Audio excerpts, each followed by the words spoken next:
Ang mabuting balita ng ating Panginoon ayon kay San Mateo.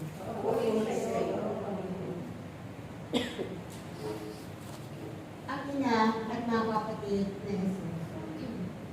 Samantalang nagsasalita pa si Jesus, dumating ang kanyang ina at mga kapatid. Naghihintay sila sa labas at ibig siyang makausap.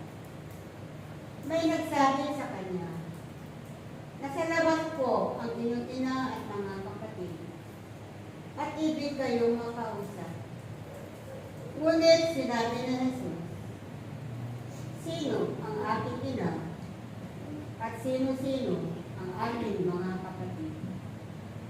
Itinuro niya ang kanyang mga alagad at sinabi, ito ang aking ina at mga kapatid.